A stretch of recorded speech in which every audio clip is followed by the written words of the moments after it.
Hello दोस्तों, this is doctor Rahul Kundra, mind coach and motivational trainer.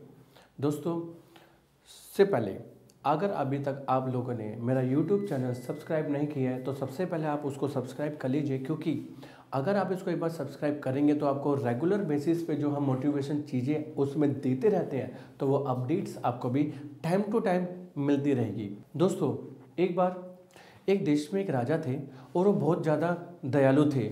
उनके राज्य के अंदर जो भी भिखारी या कोई भी उनके दरबार में आता तो वो खाली हाथ नहीं जाता।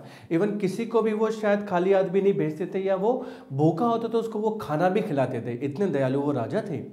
एक बार उनके दरबार के अंदर एक साधु, एक महात्मा आए और उन महात्मा के आने के बाद उनको भूख लगी थी। उस राजा ने उनको खाना खिलाया तो जो साधु थे वो बहुत ज़्यादा खुश हुए, और खुश होने के बाद उन्होंने राजा को एक ताबीज, एक लॉकेट गिफ्ट में दिया। राजा ने बोला कि हे महात्मन, ये क्या है? उसने बोला कि हे राजन, इसको आप सिर्फ पहनो, इसको आपको खोलकर कभी भी नहीं देखना है। कभी भी जिंदगी में ऐसी परिस्थिति आए जब आपको लगे कि पूरी जिंदगी में अंधकार जा चुका है, या आप बहुत ज़्यादा परेशानी के अंदर हो, या आपको ऐसा लगे कि आप एक ऐसी परिस्थिति के अंदर हो जिससे आप बाहर नहीं निकल सकते, तो उस दिन इस ताबीज को खोलकर देखना। उसमें एक चिट्ठी होगी, उसको पढ़ना, लेकिन उससे पहले इसको नहीं खोलना, नहीं पढ़ना है। तो वो राजन, जैसे कि मैंने बताया, दयालु थे, तो उन्होंने खुशी खुशी उस लॉकेट को, उस ताबीज को अपने गले में डाल लिया। एक बार वो राजा अपने कुछ सिपाहियों के साथ में शिकार करने के लिए जंगल में जाते हैं। अब वो शिकार करने जब जंगल में जाते हैं तो वहां पर वो एक शेर का पीछा करने लगते हैं। अब शेर जो था वो काफी तेजी से भाग रहा था, तो राजा भी तेजी से उसका पीछा करने लगे, और वो भागते भागते भागते भागते कब अपने सिपाहियों से दूर हो गए उनको पता नहीं चला। और इसी तरीके से वो और ज्यादा आगे जाते जाते कब अपने राज्य की सीमा पार कर चुके थे वो भी उनको पता नहीं चल पाया। और देखते ही देखे अंधेरा होने को आ रहा था, और जो शेर था वो आंखों से ओझल हो चुका था। अब जब एक समय में उस राजा को रियलाइज हुआ कि अब मैं अपनी सीमा को पार कर चुका हूं और मैं दुश्मन राज्य की सीमा के अंदर आ चुका हूं, तो मैं बाहर यहां से निकलता हूं। और जब वो निकलने की कोशिश की तभी वहां से दुश्मन राजा के सिपाही आने लगे, और घोड़े की टाप सुनकर राजा को ऐसा लगा कि जल्दी से मुझे यहां से बाहर निकलना चाहिए, वरना ये मुझे सिपाही मार देंगे या राजा के हवाले कर देंगे। तो राजा जल्दी से वहां से भागने लगा और सिपाही उनके पीछे पीछे दौड़ने लगे। और ऐसा करते करते दोस्तों राजा बहुत दूर तक जाता रहा, लेकिन सिपाही कंटिन्यू उनके पीछे रहे।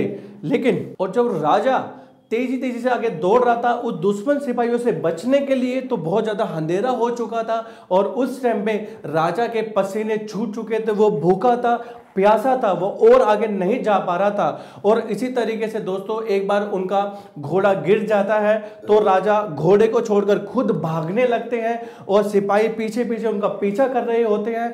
तो वो छुपते छुपाते उस जंगल के अंदर एक झाड़ी थी, उस झाड़ी में वो छुप जाते हैं।